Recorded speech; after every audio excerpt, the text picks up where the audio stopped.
What do you think, Drew? Let's make some magic. We're with Joe today. He's the owner of this thing. I love it. I'm tickled pink. He's pink, but the quad's red. Mario, what do you got left on this? When everybody saw it last, I installed the swing arm and the A-arms, the gas tank. We had issue with the stabilizer. The steering stabilizer wasn't quite fitting. He had to do a thing or two because he knows a thing or two and made it fit. Yeah, when I installed the gusset in the frame, it was just a little bit longer than the mount of that stabilizer. So just had to machine the stabilizer plate and move it forward. Yep, so he's got the front end on, but no shocks. What'd Joe go with, these Fox floaters? Yeah, it's got Fox all the way around, floats in the front, and the podium rear shock. Something you've raced with before? No, I've never had a race quad. Oh, This is my first. popping your cherry. Yep, if you're going to do it, you do it right. Right, That's I it. like that. Well, that should be a comfortable ride with those shocks. The back end, what are you waiting on here? Nothing, we're just gonna install the front shocks, install the rear shock, and then put the plastics on it. Stock linkage? No, it has the Hauser linkage and a Hauser swing arm. What does that do? It changes the motion ratio of the shock.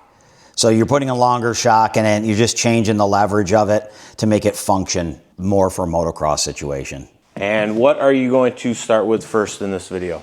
We'll go with putting the front shocks in it and then work our way to the back. Put Joe to work. He probably knows how to turn a wrench.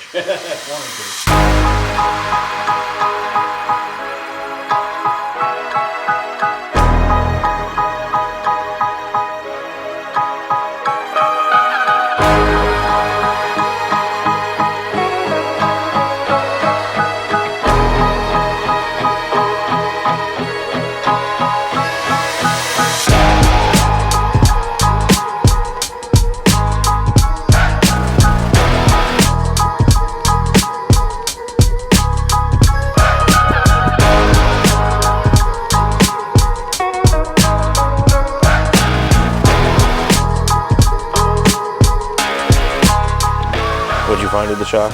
I had to change the extended and compressed length a little bit and then change the valving in it, put a different spring in it. There's no judgment. Even though Mario and I are specimen of men, we don't judge or criticize. Yeah, specimen. Yeah.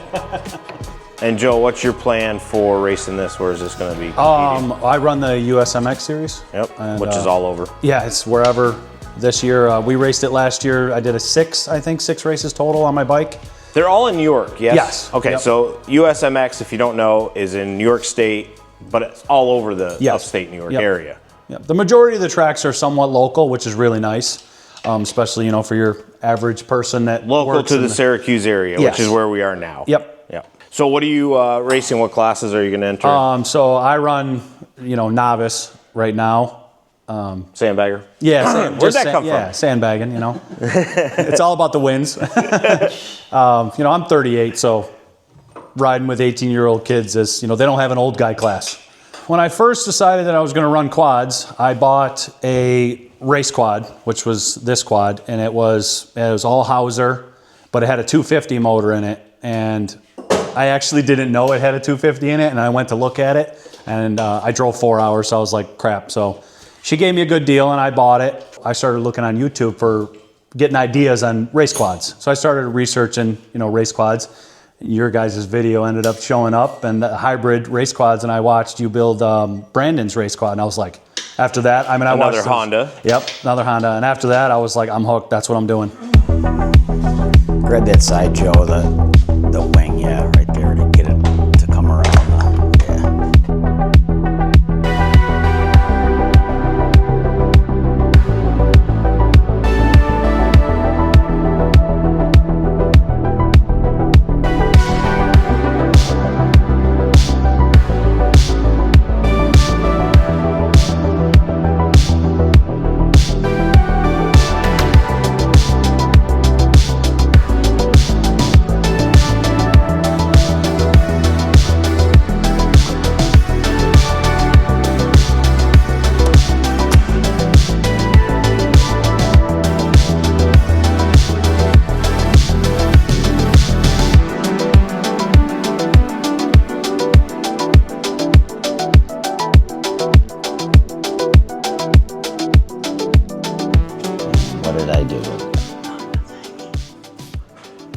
Mario's searching for his marbles. Joe's about ready to get on. We're gonna do rider setup. He's laid down some cardboard just to help the front wheels twist back and forth while he scrubs out the suspension. Joe, it's done. What do you think? I love it. I just want to hear it run, man. Me too, honestly. Come on, let's start it up. Can we do burnouts in your shop, Yeah, we Mario? smoked the garage. No. Come no. on. All right, go ahead, left to right. All right, bounce up and down. Yeah, I can already tell we're gonna be raising that sucker up. Where you're measuring from, are there points different? Are you still aiming for just in front of the heel of the rider, just behind the heel? You're looking at the foot peg, and then in this case, the frame stays flatter longer. So you're doing back dips here at the down foot peg, lower. and then you're like right in here. Okay, so still just right in front of the Nerf bar. Yeah. Okay, so very similar measuring points to where the Yamaha frame would be measured. And height-wise, what are you looking for? How much in the back, how much in the front? I wanna be around like either right around 7 inches, and then in the back, and That 6 seems and high. 6 3/4 to 7, and then 7 to 7 1/4 in the All right. front. And rider details. How tall? 6 foot. And are we gonna ask the weight? She bounces around 250, 240. Okay, so a big guy with Fox floats. Depending on the weight of the person too, you want to pretty stiff with the air pressure, because you'll actually bottom the frame or the tire into the rim if you're running it like below, at 250 below 5 pounds, you're running the risk. Okay, so he wants a stiffer tire. And you'll obviously give him a stiffer PSI in his front shocks. We have to raise the ride height, yeah. So I'm adding air pressure to the main chamber. If you don't have evolves, show us what you're doing there. Yeah, that's the lower one is for the ride height, and the upper one is for the evol chamber, which helps with cornering and bottoming. I got 150 in the evol chamber and like 55 in the main chamber.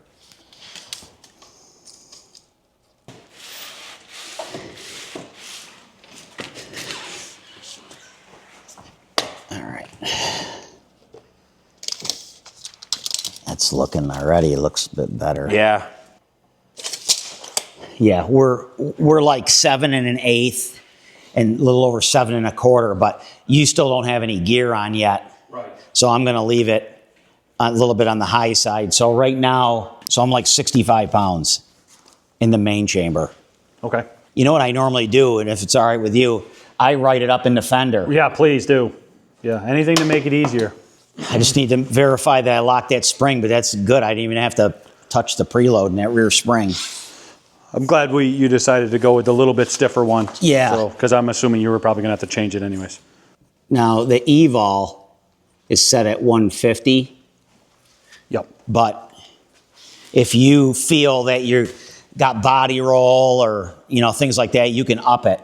But when you're doing, you just saw how we did it. So any adjustments that you make, or when you're checking it, the front has to be off the ground. Okay. All right.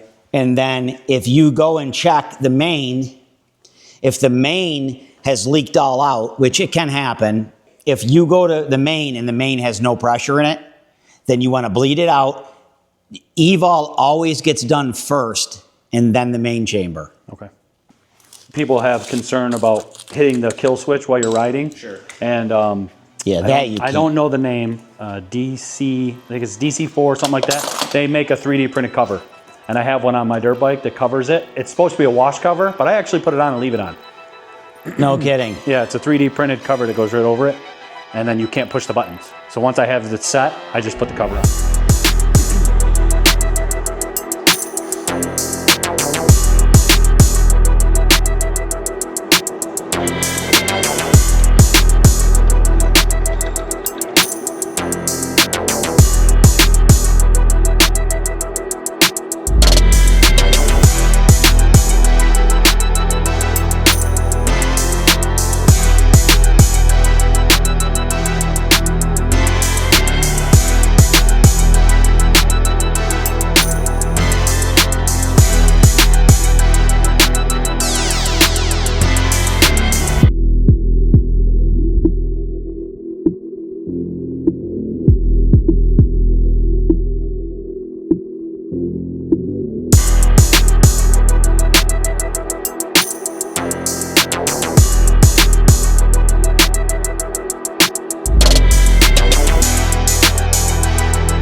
that's a wrap for this hybrid. Came out gorgeous. Your thoughts? Can't say how much. There's no words. It's that awesome. How'd the project go? Any difficulties that you had to overcome? There's always stuff that you gotta get through, but in the overall, it all came out good. Took a little bit more time on a couple things that, again, it never straightforward, but Joe was really good to work with, and the project came out great. So hopefully there'll be more in the future to do. And Definitely will be. Yeah, he mentioned an upgrade in front shocks.